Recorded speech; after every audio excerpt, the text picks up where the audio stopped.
Hey everybody, welcome to Rants by Michaela. So I like watching this TikToker who is a very straightforward, blunt, young black woman. And I remember being like her when I was younger and in my 20s. I'm in my 30s now. I'm being, a little more serious about my career, a little more serious about what I put out there on social media. Because even though at this point in time, everybody's a content creator, whether they're doing it on TikTok, whether they're doing Facebook videos, whether they're doing YouTube videos, YouTube content creators.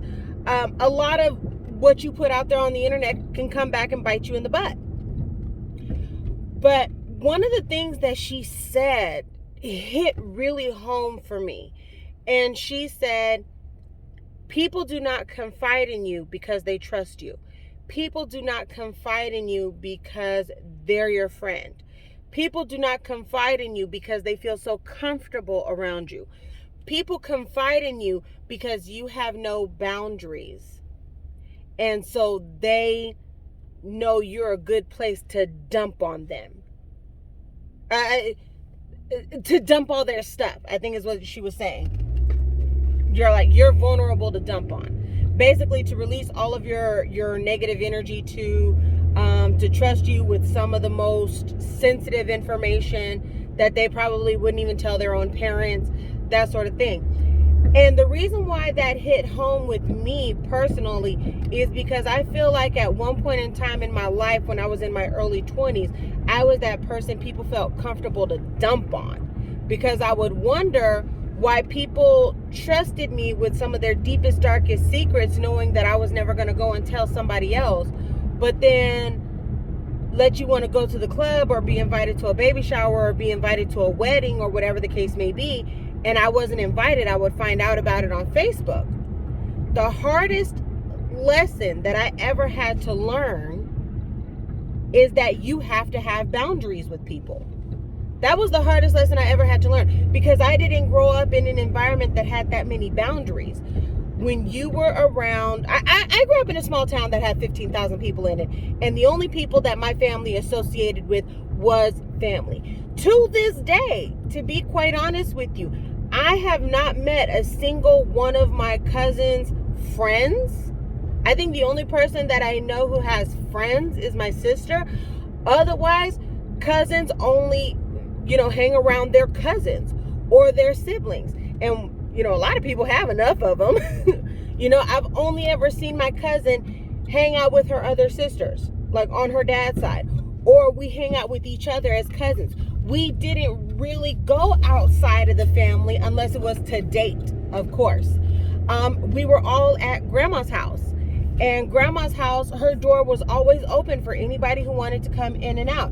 Come in, grab a plate of food, get something to drink. Just don't touch, one of my grandmothers, you never touched her Mountain Dew. I touched her Mountain Dew though, because I could just go to the store and go get another one.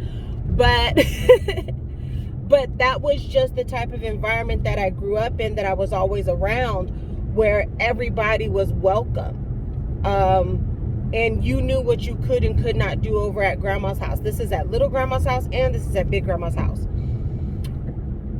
And not only that, but also aunties and uncles and stuff like that too. Just, if you were family, you were welcome. So later on in life, I started having these things called friends, and I'm starting to see how crooked a lot of people can be, how deceitful, how dishonest, how disrespectful people can be. Because sometimes the closer you are with someone, the more vulnerable you are to being taken advantage of. At which point in time, that's when Niccolo Machiavelli asked that very important question: is it better to be feared or is it better to be loved? And I say that it's better to be feared. Reason why is because when people love you, they have a tendency to do a bunch of stuff to you that will hurt you. Say that they're sorry, apologize, and say that you have to forgive them because you love them, and then turn around and go and do that same thing again. They expect you to be more forgiving because you guys love each other, because you guys are in a romantic relationship, because this is a parent-child relationship, because this is a long-term friendship. People are constantly disrespecting each other and dishonoring each other in a way, because at the end of the day, they know for a fact they will be forgiven because they're guilt tripping people into feeling obligated to forgive them. Meanwhile, if you're feared, if someone's afraid of you, they know not to mess with you. They know you're not the person that they can come up on. And the hardest lesson in my life that I had to learn was that you had to set those boundaries with people, because everybody that comes into your life that smiles at you is not your friend, and not everybody is trying to be your family. You grew up on this concept of loyalty, whereas other people grew up on this concept of see what you can get out of that person and then toss them. And some of the closest people that I've ever had in my life, I eventually had to toss out of my life, be alone and protect my peace, as a way of protecting myself from being taken advantage of. And that's when I realized none of the scars on my heart came from a total stranger, but came from somebody that I loved. And while this may be common knowledge to a lot of people, when you say, Michaela, you need to set up boundaries in your life, what I hear is, I am a crooked, dishonest person and you need to watch your back around me. I'm admitting it to you without saying it up front. That's what's going on with a lot of people. So you have to forgive yourself for a lot of the stuff that you allowed and tolerated in your life when you were younger and more naive, while moving forward and understanding that it is okay to be alone in this life if it means protecting your peace. One of my Jamaican friends said she's been alone for 17 years. She was in a romantic relationship with a man for 20 years who drove her crazy and put her in a position where she was ready to pull her hair out. And then after that, she realized she was just better being alone. But she's alone, not lonely. Alone, living in her peace, in her environment that she has created and made her own, protecting her mental health, protecting her physical health, protecting her emotions, without the desire to have anybody come into her life and screw that up.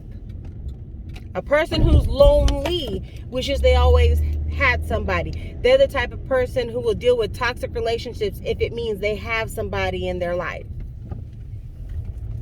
She is alone, but not lonely. And she taught me how to have the balls, I guess you could say, to also be alone, but not necessarily lonely. If you feel like you're that friend that people confide in, not because they trust you with that information, but because they feel like you're a person of no boundaries who it's easy to dump on, feel free to cut those friends off. Those are not true friends. And learn to vet the ones who know that they can trust you with that information. They love you and they trust you.